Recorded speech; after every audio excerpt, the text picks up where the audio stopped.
Good evening. This is Tom Alexander. It is Wednesday, October 9th. It's about 5:20 p.m. Eastern Time in beautiful Charleston, South Carolina. This is a special midweek stock market update.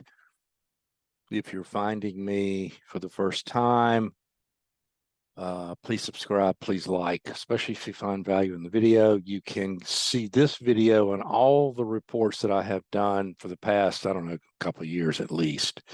If you go to alexandertrading.com, click on weekend update. This will be filed under weekend update, but you can see previous weekly updates that I've done, and the material there will give you an idea of the type of work I do, the methodology I use. This is going to be a report that is based on information to date. There's some interesting things going on in the market. I think we are at major inflection points, both from a price and a technical perspective.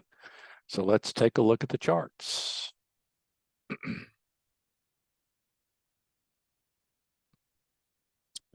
Okay, what we see here are the major indices. I'm going to start with the SPX. We closed a new all-time high ground in the SPX. We closed a new all-time high ground in the Dow, not a new print high, but very close to it. We did the same in the New York Composite, which is a very broad index, new all-time high, not print high, but new all-time closing high. The Russell is lagging as usual. The NDX is lagging, but catching up a bit. It actually now closed above an important level. The only thing above the NDX that could be potential quote unquote resistance is its all-time high. There is no quote unquote resistance above the SPX, the New York Composite, and the Dow. I don't use magic numbers, as those of you that have followed my work know. I only use trade activity between buyers and sellers. And when you're in new all-time highs, there is none above you, so there is no quote unquote resistance. Okay, now tomorrow and Friday, we have CPI and PPI. I forget which one comes first. It doesn't really matter. What matters is at 8:30 a.m. Eastern Time tomorrow and Friday morning, there are economic numbers that the market has been fixated on. It's likely to move the market. Now, the $64,000 question is that, are we front running that move? Now, we are breaking out of an almost 3-week balance area in auction market / market profile terms. I've been posting the profile chart on the website. And again, you can go to alexandertrading.com, look under weekly updates, click on last weekend's update, and you can see that chart in that report. But it's basically this structure right here.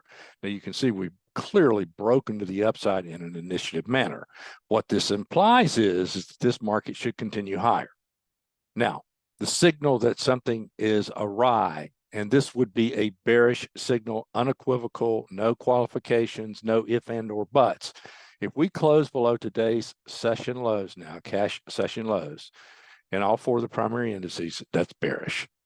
This market is signaling from a price action perspective that it should trade higher. There's a fly in the ointment. Actually, there are a couple of flies in the ointments with that, though. And this is what concerns me at the moment. Now, this can break either way. Divergences are when you have an anomaly between some indicator and price action. You always default to price action.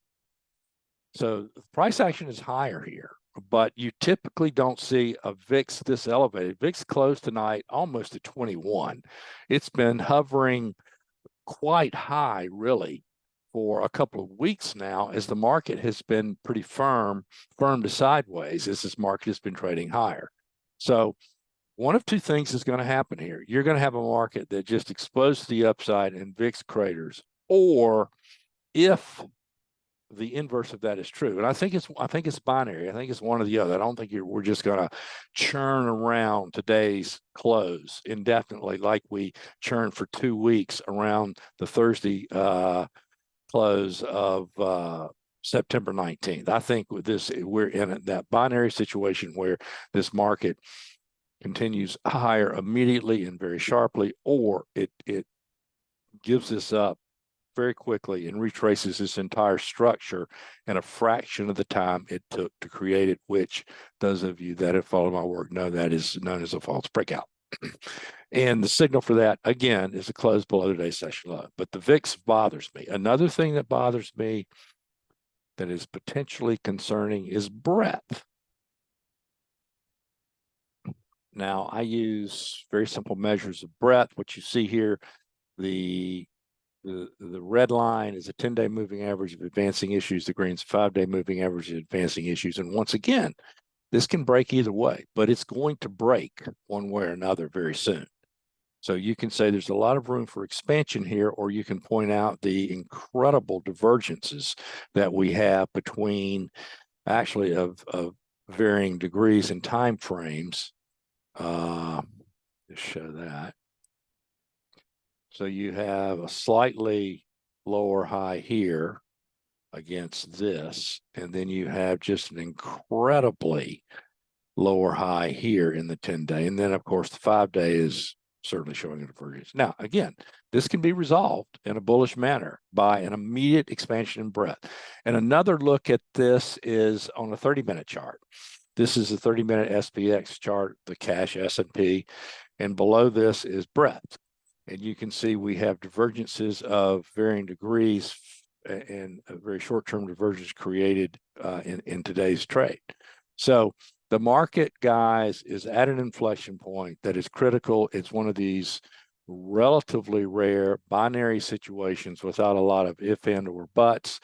I think that the numbers tomorrow and Thursday are going to be a catalyst for either a continued another ramp higher of 2 or 3%, or an extremely sharp decline that could test and or take out the low of this recent mind-numbing whip fest that began on September 19th. Hope you guys have found value in this. I'll speak with you again soon.